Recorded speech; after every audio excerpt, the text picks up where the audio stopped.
Welcome back to my channel Sanju's world. എല്ലാവരും സുഖമായിട്ടിരിക്കുമല്ലേ? ഇന്ന് നമ്മൾ ബാക്കി വന്നിട്ടുള്ള ചപ്പാത്തി ഉപയോഗിച്ചിട്ട് വളരെ ടേസ്റ്റി ആയിട്ടുള്ള എല്ലാവർക്കും ഇഷ്ടപ്പെടുന്ന ഒരു ഡിഷാണ് തയ്യാറാക്കാൻ വേണ്ടി പോകുന്നത്.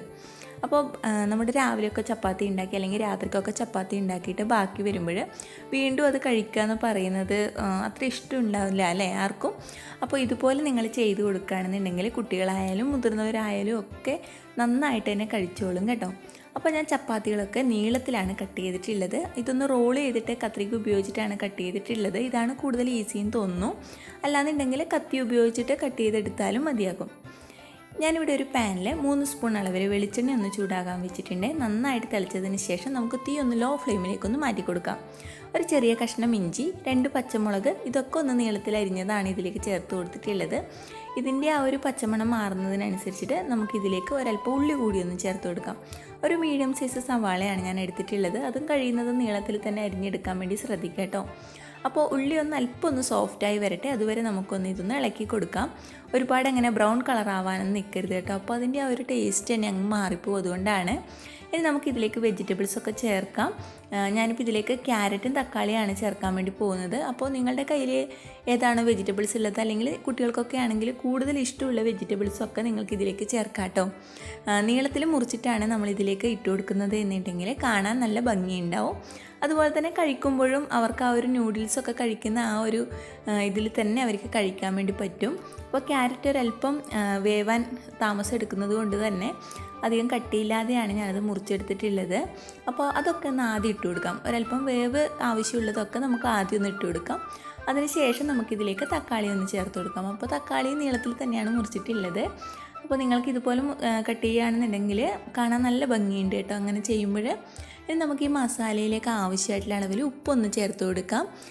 അപ്പോൾ ഉപ്പ് നമ്മുടെ ചപ്പാത്തിയിൽ നമ്മൾ ഓൾറെഡി ഇട്ടിട്ടുണ്ടാവും. എന്നാലും നമ്മുടെ മസാലയിലേക്ക് നമ്മൾ ഒരല്പം ഉപ്പ് കൂടി ചേർക്കുമ്പോഴാണ് കൂടുതൽ ടേസ്റ്റ് കിട്ടുന്നത്. ഇനി നമുക്കിതിലേക്ക് മറ്റു പൊടികളൊക്കെ ചേർക്കാം. ഞാനിവിടെ ഒരു നുള്ളു മഞ്ഞൾപ്പൊടി ഒന്ന് ഇതിലേക്ക് ഇട്ട് കൊടുത്തിട്ടുണ്ട്. ഇനി നിങ്ങൾക്ക് കൂടുതൽ എരിവ് വേണമെന്നുണ്ടെങ്കിൽ ഇതിലേക്ക് മുളക് പൊടി കൂടി ഇട്ട് കൊടുക്കാവുന്നതാണ്. കാശ്മീരി മുളക് പൊടിയൊക്കെ ചേർക്കുകയാണെന്നുണ്ടെങ്കിൽ കൂടുതലൊരു കളർ കിട്ടും കേട്ടോ. പിന്നെ ഞാൻ ഇതിലേക്ക് ഒരു അര സ്പൂണോളം അളവിൽ ഒരല്പം ഗരം മസാലപ്പൊടി കൂടി ഒന്ന് ചേർത്തിട്ടുണ്ട്. നമ്മുടെ ഡിഷിന് നല്ലൊരു മണവും ആ ഒരു ടേസ്റ്റൊക്കെ കിട്ടാൻ വേണ്ടിയിട്ടാണ്. ഇനി നമുക്കിതിലേക്ക് നമ്മൾ നേരത്തെ കട്ട് ചെയ്ത് മാറ്റി വെച്ചിട്ടുള്ള നമ്മുടെ ചപ്പാത്തികളൊക്കെ ഒന്ന് ഇട്ട് കൊടുക്കാം. അപ്പോൾ നീളത്തിൽ എല്ലാം ഒരുപോലെ കട്ട് ചെയ്തുകൊണ്ട് തന്നെ കാണാൻ തന്നെ നല്ല ഭംഗിയുണ്ട്. ഇനി നമുക്ക് ഇതൊക്കെ ഒന്ന് യോജിപ്പിക്കാം.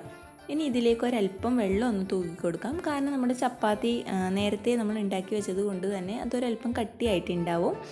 അതുകൊണ്ട് തന്നെ ഒരല്പം വെള്ളം ഒഴിക്കുമ്പോൾ അത് നമ്മുടെ മസാലയൊക്കെ ഒന്നതിന് നന്നായിട്ട് പിടിക്കുകയും ചെയ്യും. അതൊരല്പം സോഫ്റ്റായി കിട്ടുകയും ചെയ്യും. ഒരുപാട് വെള്ളമൊന്നും ഒഴിക്കേണ്ട ആവശ്യമില്ല. 2-3 സ്പൂൺ മാത്രമേ ഇതിലേക്ക് ഒഴിക്കേണ്ടത് ആവശ്യമുള്ളൂ. ഇനി നമുക്ക് ഇതിലേക്ക് ഒരു നുള്ളു മല്ലിയില കൂടി ഇട്ട് കൊടുക്കാം. അപ്പോൾ നമ്മുടെ ഡിഷ് ഇവിടെ റെഡി ആയിരിക്കുകയാണ്. അപ്പോൾ ഈ ഒരു ഡിഷിന് കൂടുതൽ ടേസ്റ്റ് കിട്ടുന്നതിന് വേണ്ടിയിട്ട് നമുക്കിനി ഇതിലേക്ക് സോസുകളൊക്കെ ഒന്ന് ആഡ് ചെയ്യാം. നമ്മുടെ ഡാർക്ക് സോസ്, ടൊമാറ്റോ സോസ്, അല്ലെങ്കിൽ ടൊമാറ്റോ കച്ചപ്പ്, അല്ലാന്നുണ്ടെങ്കിൽ ചില്ലി സോസ്, അതൊക്കെ ചേർക്കുമ്പോൾ കൂടുതൽ ടേസ്റ്റ് കിട്ടുന്നുണ്ട്. അതുപോലെ തന്നെ കാണാനും കുറച്ചുകൂടി നല്ല ഭംഗിയുണ്ട് കേട്ടോ. അതിൻ്റെയൊക്കെ ആ ഒരു കളറും ആ ഒരു എന്താ പറയുക, ഇതിനൊരു അല്പം ഒരു പശ പോലെയൊക്കെ ഉണ്ടാവുമല്ലോ നമ്മൾ ഈ സോസ് ഒന്ന് ഇതിലേക്ക് ഒഴിക്കുമ്പോൾ. അപ്പോൾ അത് 1-2 തുള്ളിയൊക്കെ മതിയാകും. അത്ര ഒഴിക്കുമ്പോഴേക്ക് തന്നെ നല്ല ടേസ്റ്റ് കിട്ടും. അപ്പോൾ തീ ഒന്ന് ഓഫ് ചെയ്തതിന് ശേഷമോ അല്ലെന്നുണ്ടെങ്കിൽ ഒന്നുകൂടി മിനിമൈസ് ചെയ്തതിന് ശേഷം നമുക്കിതൊക്കെ ഒന്ന് ഒഴിച്ചു കൊടുക്കാവുന്നതാണ്.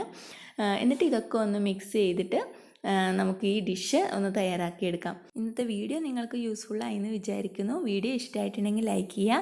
നിങ്ങളുടെ അഭിപ്രായങ്ങൾ തീർച്ചയായും ഒന്ന് കമൻറ്റ് ചെയ്യുക. എൻ്റെ ചാനൽ നിങ്ങൾ ആദ്യമായിട്ടാണ് കാണുന്നത് എന്നുണ്ടെങ്കിൽ ഒന്ന് സബ്സ്ക്രൈബ് ചെയ്യണേ. അപ്പോൾ ഇനി മറ്റൊരു വീഡിയോയിൽ വീണ്ടും കാണാം.